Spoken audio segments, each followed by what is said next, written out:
एक बार फिर से आपका स्वागत करता हूं इस अबंडेंट लाइफ टेलीविजन प्रोग्राम में। हमारे उद्धारकर्ता और प्रभु यीशु मसीह के अतुल्य और सामर्थी नाम में। दोस्तों, मुझे भरोसा है कि जो संदेश मैं आपको दे रहा हूं वो आपके लिए आशीष है। मैं जानना चाहता हूं आपका रिस्पांस, आपका फीडबैक।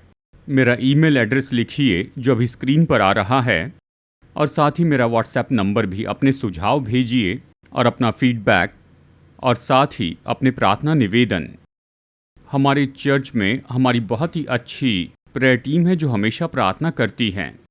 हम आपके लिए प्रार्थना करेंगे और हमारे प्रभु यीशु मसीह आपसे मुलाकात करें और आपको बहुत आयत से आशीष दे। मेरे संदेश का शीर्षक है असंभव तो संभव है। जो हमारे जीवन में असंभव है वो संभव है। आइए एक सुंदर वचन देखते हैं। निर्गमन अध्याय 17 वचन 1 से 7 तक। यहाँ पर एक बहुत ही अद्भुत घटना हो रही है जहाँ जो असंभव था उससे संभव किया गया। मैं आपके लिए पढ़ रहा हूँ वचन 1। फिर इस्राएलियों की सारी मंडली सीन नामक जंगल से निकली और यहोवा के आज्ञानुसार कूच करके रपीदीम में अपने डेरे खड़े किए, और वहाँ उन लोगों को पीने का पानी न मिला। हम इस बात का अध्ययन कर रहे थे कि कैसे परमेश्वर ने इस्राएली लोगों को मिस्र से छुड़ाया फ़िरौन के हाथ से, और कैसे लाल समुंदर तक परमेश्वर ने उनकी अगुवाई की, और कैसे परमेश्वर ने लाल समुंदर को विभाजित किया ताकि इस्राएली लोग सूखी ज़मीन से उस पार चले जाएं। पिछले हफ्ते हमने एक घटना देखी थी। वो मारा नाम की एक जगह पर पहुँचे। वहाँ पानी कड़वा था और परमेश्वर ने चमत्कार किया और उस कड़वे पानी को मीठे पानी में बदल दिया। और फिर वो यात्रा में आगे बढ़े। अब वो रपीदीम नाम की जगह पर पहुँचे थे। वचन कहता है परमेश्वर ने उनकी अगुवाई की उस जगह पर। यह अकस्मात नहीं था, परमेश्वर ने खुद उनकी अगुवाई की थी। लेकिन फिर कहूँ, बात तो ये थी वहाँ पर पानी नहीं था। और इस तरह से कुछ दिन बीत गए जहाँ वो बिना पानी के रहे थे। तो वो प्यासे थे, स्वाभाविक है। वो शिकायत कर रहे थे मूसा से जो जंगल में उनकी अगुवाई कर रहा था। और फिर ऐसा समय आया जहाँ पर उन्होंने कहा वचन 7 में, जिसने सच में परमेश्वर यहोवा को शोकित किया। मैं ये वचन पढ़ता हूँ। क्योंकि उन्होंने यहोवा की परीक्षा ये कहकर की, क्या यहोवा हमारे बीच में है या नहीं। जिस समय वहाँ पर ज़रूरत थी उन्होंने तुरंत ही परमेश्वर के मार्गदर्शन के ऊपर संदेह किया और कहा, क्या यहोवा हमारे बीच में है या नहीं। इससे यहोवा परमेश्वर का दिल बहुत ही शोकित हुआ। परमेश्वर उन्हें वहाँ क्यों लेकर आए जहाँ पानी नहीं था कि उन्हें परखे। जब कोई पानी नहीं था, जब कमी घटी थी, तब सारे इस्राएलियों को परमेश्वर पर भरोसा करना चाहिए था, क्योंकि प्रभु उन्हें ऐसे नहीं छोड़ते। वो निश्चय उन्हें पानी देंगे, वो निश्चय उन्हें भोजन देंगे। तो ये परीक्षा थी कब? जब वहाँ कमी घटी थी, और साथ ही ऐसा कुछ जो कि असंभव था, क्योंकि वहाँ कोई पानी नहीं था। उनके सामने तो केवल एक चट्टान थी। पानी मिलना असंभव था। लेकिन क्या प्रभु ने उन्हें छोड़ दिया? नहीं, उसने कुछ किया। पर इस्राएलियों ने यही किया। उन्होंने परमेश्वर को परखा। वो कुड़कुड़ाए और शिकायत करने लगे।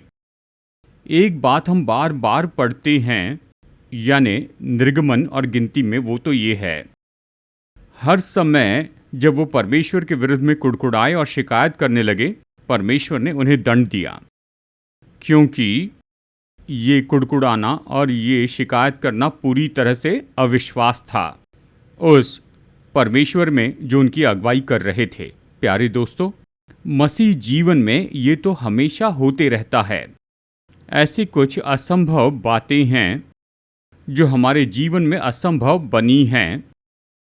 आप उन्हें पाने के लिए काम कर रहे हैं, उनके लिए प्रार्थना कर रहे हैं। हम चर्च में जाते हैं और प्रभु के दासों को प्रार्थना करने के लिए कहते हैं, लेकिन वो बातें जो असंभव है वो असंभव बनी रहती हैं। जब ऐसा कुछ होता है, हम भी परमेश्वर के विरुद्ध में शिकायत करते हैं, कुड़कुड़ाते रहते हैं।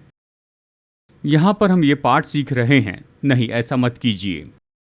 शायद 1 या 2 ऐसी बातें होंगी जो हमेशा के लिए असंभव होगी, लेकिन ज़्यादातर केसेस में जो बातें असंभव हैं उन्हें परमेश्वर संभव बनाते हैं। हमें केवल विश्वास करना चाहिए।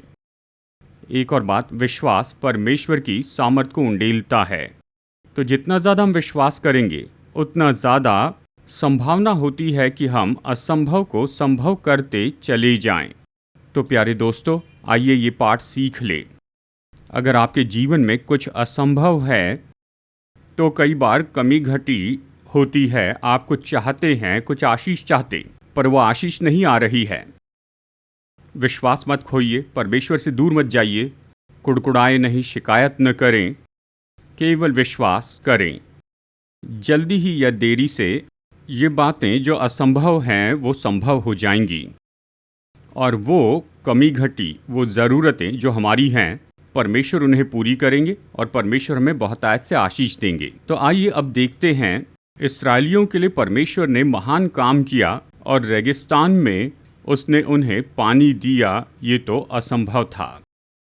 परमेश्वर ने मूसा से कहा, मूसा अपनी लाठी उठा और उस चट्टान पर मार। ये वचन 6 में बताया है, देख मैं तेरे आगे चलकर होरेब पहाड़ की एक चट्टान पर खड़ा रहूंगा और तू उस चट्टान पर मारना, तब उसमें से पानी निकलेगा जिससे ये लोग पिए।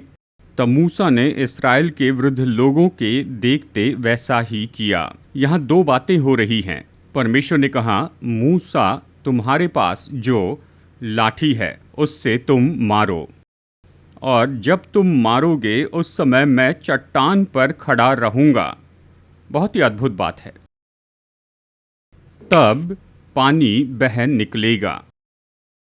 हम यहाँ क्या सीखते हैं दोस्तों? मसीह जीवन में हमें जो करना चाहिए वो हमें करना ही चाहिए, ताकि परमेश्वर हमारे जीवन में बड़ी आशीष दे सके।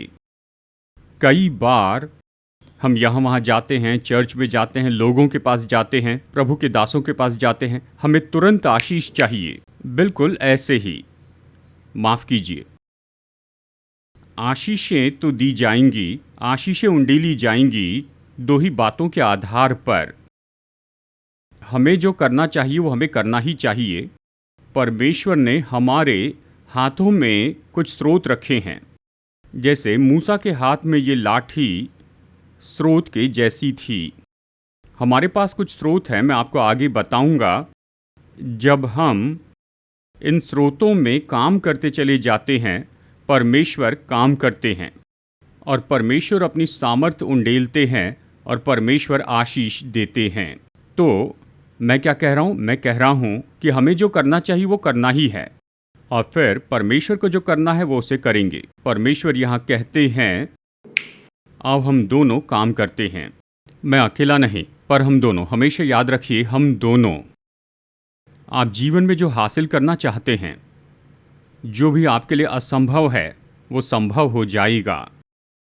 कमी घटी पूरी होगी और आप आशीष पाएंगे।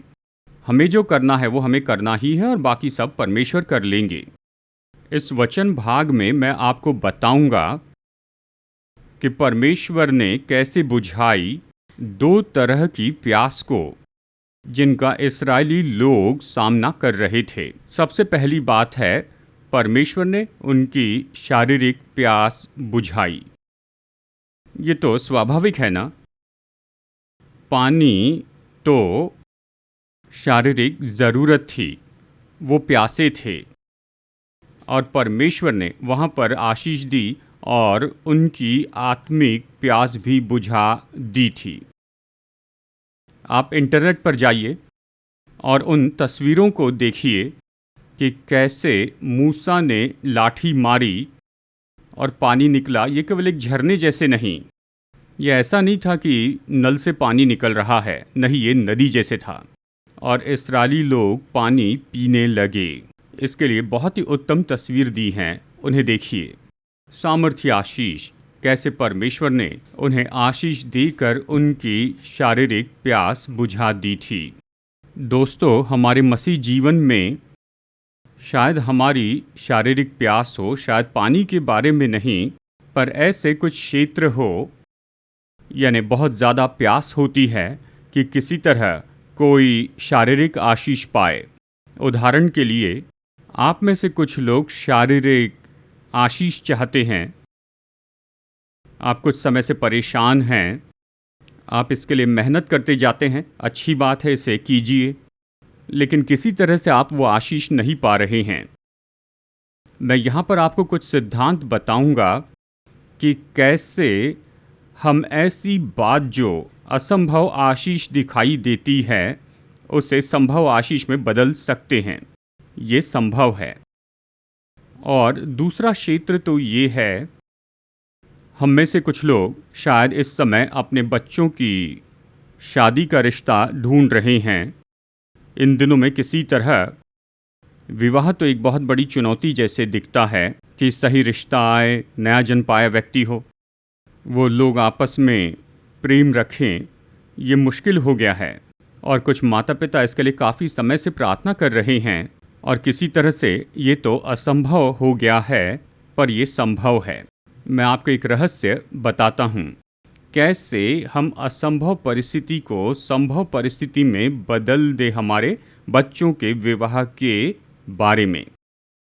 फिर एक और क्षेत्र है, जानते हमने उद्धार पाया है, हम में नया स्वभाव है, हम में पवित्र आत्मा की सामर्थ्य जो हम में वास करता है, वो हमारी अगुवाई करते हैं, लेकिन हम सब में कुछ बुरे गुण हैं, बुरी विशेषता है। शायद नफ़रत हो, शायद जलन हो, शायद बदला लेना, या किसी तरह की बुरी लत, शायद हो सकता है कि किसी तरह की बुरी आदत हो, या फिर पाप जिससे आप खुद को किसी तरह से आज़ाद नहीं कर पा रहे हैं। ये असंभव हो गया है, आप कोशिश कर रहे हैं पर ये किसी तरह से काम नहीं कर रहा है, ये काम करेगा। कैसे परमेश्वर बदल देंगे ऐसी असंभव बुरी आदत, यानी उस पाप से छुटकारा देंगे और इसे संभव बनाएंगे कि हमें छुटकारा दे और हमें बेहतर जीवन दे। और फिर हमारे मसीह जीवन में शायद कुछ लोग वैवाहिक जीवन में संघर्ष कर रहे हैं, शायद ये संबंध काम नहीं कर रहे हैं, कोई प्रेम नहीं, कोई एकता नहीं, हमेशा लड़ते हैं और नफ़रत करते हैं। नहीं, मसीही वैवाहिक जीवन ऐसा नहीं होना चाहिए। ये अगापे प्रेम पर होना चाहिए जो कि यीशु का प्रेम है। मसीह विवाह, परमेश्वर का वचन कहता है, ये परमेश्वर के राज्य का छोटा रूप है। हर एक विवाह निश्चय ही कम या ज़्यादा पृथ्वी पर स्वर्ग के जैसे होना चाहिए। और फिर हम में से कुछ लोग भावनात्मक समस्याओं का सामना कर रहे हैं। हम में शोक है, वो दुख है, वो निराशा या चिंता है, वो तनाव मन में भटकते रहता है। हम इससे निकलना चाहते हैं पर नहीं निकल पाते। शायद कुछ लोग साइकोलॉजिकल या साइकेट्रिक मदद भी ले रहे हैं, फिर भी कुछ काम नहीं कर रहा है। वो काम करेगा। परमेश्वर भावनात्मक शांति की प्रतिज्ञा करते हैं, यानी शांति और आनंद और परिपूर्णता की। फिर एक और क्षेत्र है जिसके बारे में हम हमेशा लड़ते चले जाते हैं, और वो है आत्मिक उन्नति। हम बहुत अच्छे संदेश सुनते हैं, परमेश्वर का वचन पढ़ते हैं, हमारे हृदय के अंदर हम चाहते हैं कि हम परमेश्वर की सच्ची संतान जैसे जिएं, हमारे आत्मिक जीवन के द्वारा परमेश्वर को महिमा देते जाएं, लेकिन किसी तरह से शैतान हमें नीचे खींचते जाता है। कुछ लोगों के लिए आत्मिक उन्नति तो असंभव हो गई है।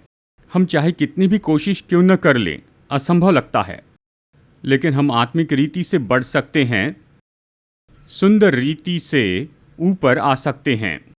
ज़रूरी है कि आप इन सिद्धांतों को सुने जो मैं आपको बता रहा हूँ कि कैसे बदल दें, आत्मिक असंभवता को पूरी तरह संभवता में बदल दें और फिर हम में से कुछ लोगों ने उद्धार तो पाया है, लेकिन हमारे परिवार में आप अपने प्रियजनों के उद्धार के लिए प्रार्थना कर रहे हैं।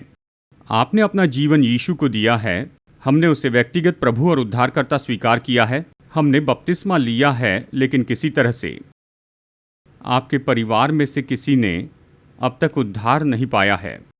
आप प्रार्थना कर रहे हैं, कोशिश कर रहे हैं, और ये तो असंभव दिखाई देता है, पर यह संभव है।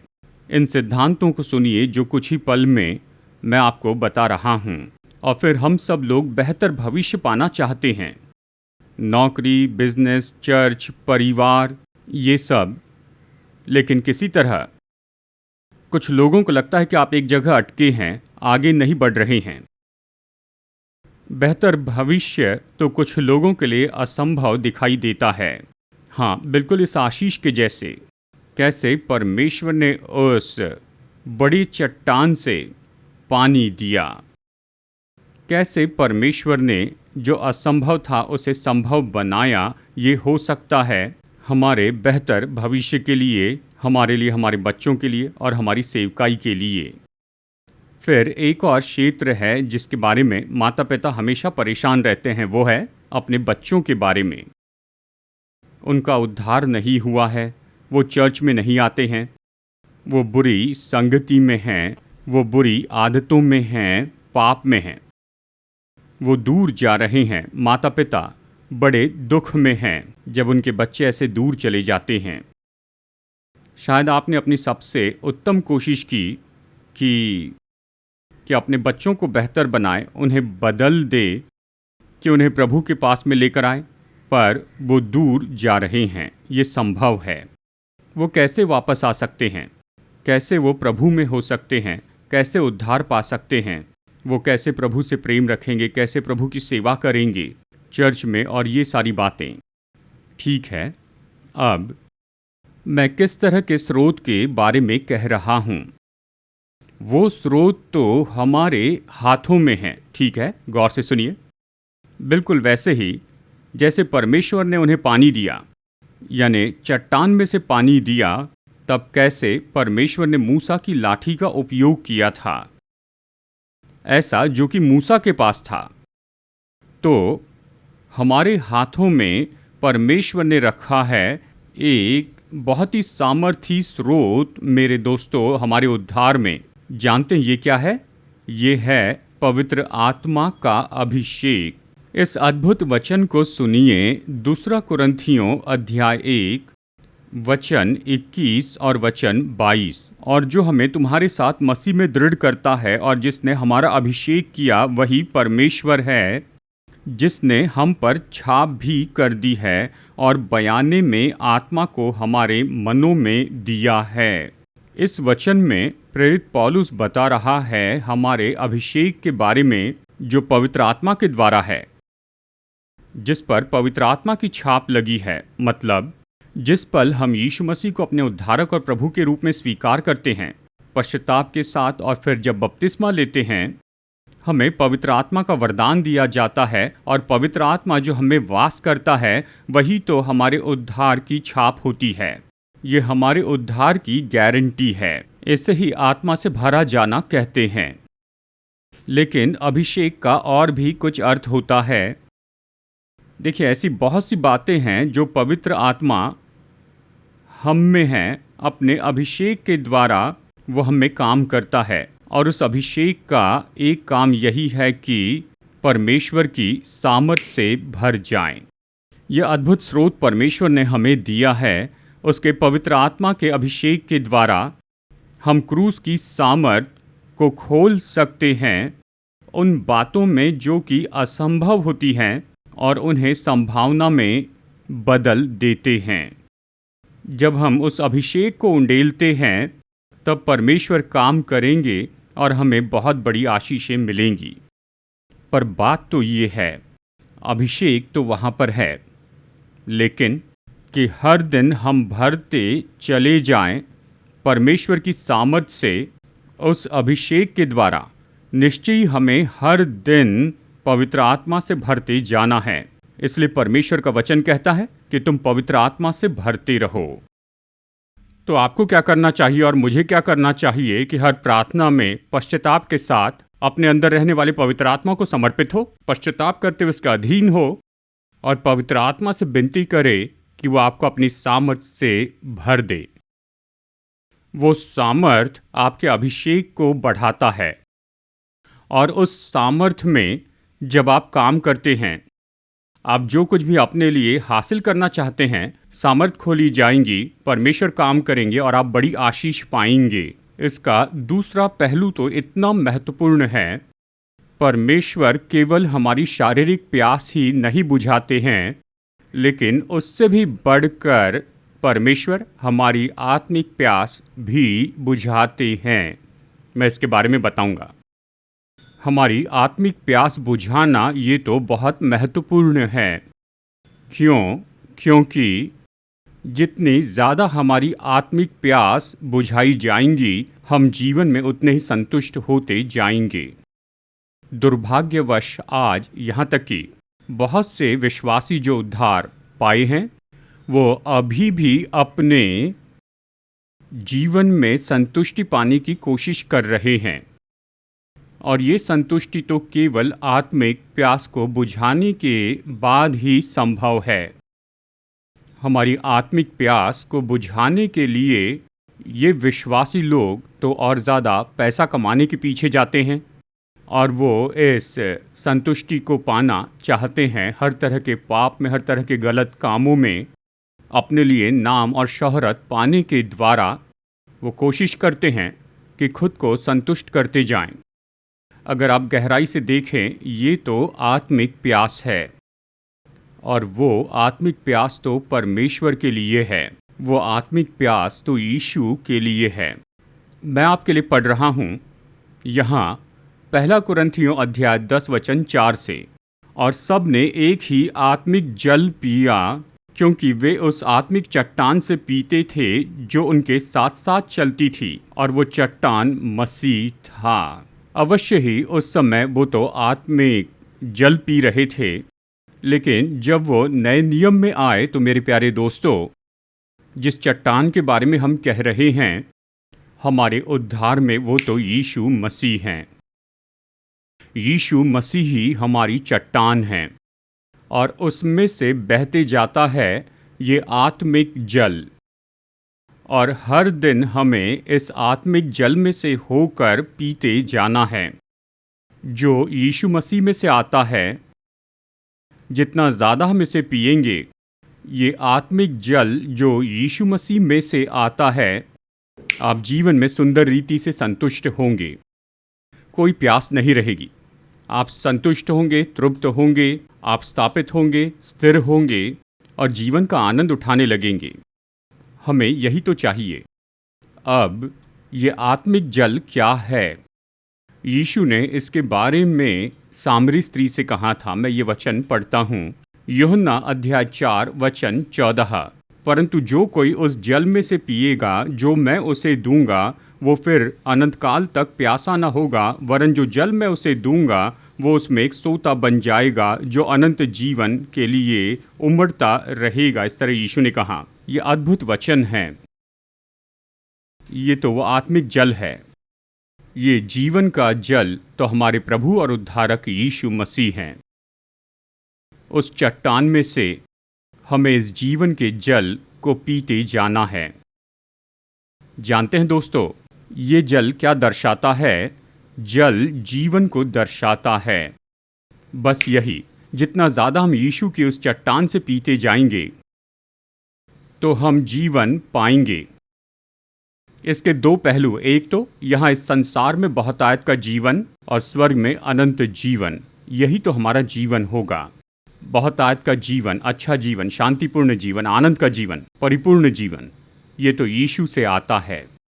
और फिर एक दिन जब हम मर जाएंगे तो अनंत जीवन, ये तो यीशु के वचन हैं।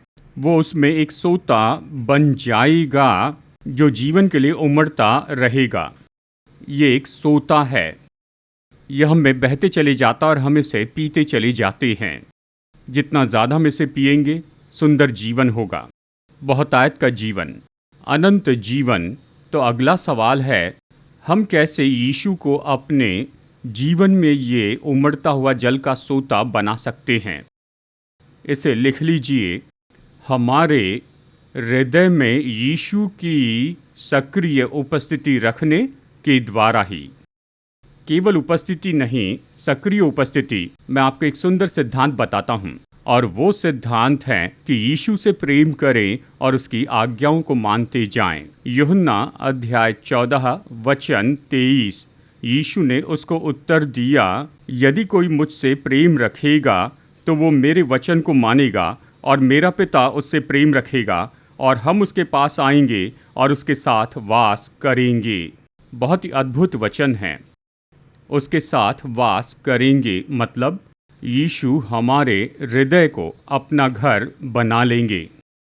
हमारा जीवन वो घर होगा जहाँ वो रहते हैं। कैसे? 2 बातें हैं कि यीशु से प्रेम रखें और उसकी आज्ञाओं को मानते जाएं। जितना हम यीशु से प्रेम रखेंगे उतना ज़्यादा यीशु की उपस्थिति होगी। जितना ज़्यादा यीशु की उपस्थिति होगी उतना ज़्यादा जीवन का जल होगा जिसे हम पी सकेंगे। जितना ज़्यादा हम यीशु की आज्ञाओं को पूरी करते चले जाएंगे और साथ ही बाइबल की बाकी दूसरी आज्ञाओं को भी यीशु हमें अपनी उपस्थिति देते हैं, वो उपस्थिति हमारे अंदर वो जीवन का जल उंडेलेगी जो हमें बहुतायत का जीवन देगी इस पृथ्वी पर, और एक दिन स्वर्ग में अनंत जीवन। तो आइए प्रार्थना करते हैं। अनुग्रहकारी परमेश्वर स्वर्गीय पिता, हमारे उद्धारकर्ता और प्रभु यीशु और पवित्र आत्मा हमें तसल्ली देने वाले आपके वचन के लिए धन्यवाद।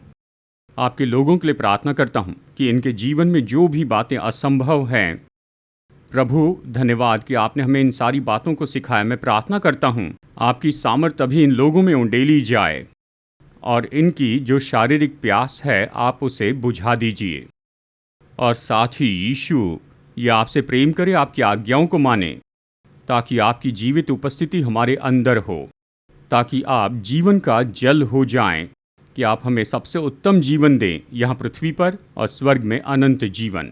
अपने लोगों को आशीष दीजिए शारीरिक, भावनात्मक और आत्मिक रूप में। हमारे उद्धारकर्ता प्रभु यीशु के नाम में मैं मांगता हूँ, आमीन। हमारे उद्धारकर्ता प्रभु यीशु मसीह के नाम में आप सभी लोगों को अभिवादन। दोस्तों, कृपया कर आप इस वीडियो को देखिए जो हमारी सेवकाई के बारे में पूरा विवरण देता है। ये सेवकाई तो स्थापित की गई है हैदराबाद, भारत में, और हम 6 महान सेवकाइयों में जुड़े हैं। नंबर 1, मैं टीवी पर आता हूं और 5 भाषाओं में वचन का प्रचार करता हूं। इंग्लिश, हिंदी, तमिल, मलयालम और तेलुगु में। लाखों लोग इन संदेशों को सुन रहे हैं और वो उद्धार पा रहे हैं, और विश्वासी अपने विश्वास में बल पा रहे हैं। और हमारी दूसरी सेवकाई है प्रचार की सेवकाई, जहां मैं बहुत सी जगहों पर जाता हूं, केवल भारत में ही नहीं लेकिन विदेशों में भी। और इस प्रचार की सेवकाई के द्वारा सभी चर्च के विश्वासी परमेश्वर के वचन के द्वारा बल पाते हैं। हमारी तीसरी सेवकाई तो पास्टर्स के लिए कॉन्फ्रेंस हैं। हर साल हम पास्टर्स के लिए 2 कॉन्फ्रेंस करते हैं। लगभग 130 पास्टर्स आते हैं, सभी अलग अलग प्रोटेस्टेंट चर्च से, और 4 दिनों तक हम उन्हें मसीह सेवकाई के अलग अलग दृष्टिकोण के बारे में ट्रेनिंग देते हैं। हम उनकी यात्रा का खर्च चुकाते हैं, रहने खाने की सुविधा देते हैं, हम उन्हें किताब भी देते हैं, और साथ ही हम उन्हें नए कपड़े भी प्रदान करते हैं जैसे वो अपने घर लौटते हैं। और चौथी सेवकाई है एमोरी मिशन हॉस्पिटल, जिसके द्वारा हम अद्भुत सेवकाई कर रहे हैं। ऑर्थोपेडिक में, गायनेकोलॉजी और ऑब्स्टेट्रिक्स में बहुत से गरीबों की सेवा करते हैं। हर महीने हजारों गरीब ऐसे मरीज पा रहे हैं बहुत ही उत्तम मेडिकल सहायता इस एमोरी हॉस्पिटल द्वारा। नंबर 5, हमारे 3 अच्छे चर्च हैं जिनके द्वारा हम अच्छी सेवकाई कर रहे हैं, और बहुत से लोग अपना जीवन प्रभु को दे रहे हैं, और इन चर्च में प्रभु का वचन प्रचार किया जाता है। ये इन्हें बल देता है और इनकी मदद करता है कि अपने आत्मिक जीवन में बढ़ते जाएं। और हर महीने हम कुछ गरीब परिवारों को ऐसे ही चुनकर उन्हें देते हैं चावल, दाल और दूसरे अनाज। कृपया हमारी सेवकाई के लिए प्रार्थना कीजिए। अगर आप चाहते हैं कि हमारा न्यूज़लेटर पाए जिसका नाम है सीड, तो कृपया अपना पता स्क्रीन पर दिए हुए व्हाट्सएप नंबर पर हमें भेजिए, तो मैं तुरंत ही आपको अपना न्यूज़लेटर भेजूंगा। अगर आप में से कोई हमें कुछ योगदान भेजना चाहता है या एक प्रोग्राम के लिए स्पॉन्सर होना चाहता है, कृपया हमारा QR कोड नोट कीजिए, इसे स्कैन कीजिए और आप हमें ऑनलाइन अपनी भेंट भेज सकते हैं। परमेश्वर आपका आशीष दे, जैसे आप बहुत ही महत्वपूर्ण और कार्यनीति से फलवंत सेवकाई में स्पॉन्सर बनते हैं।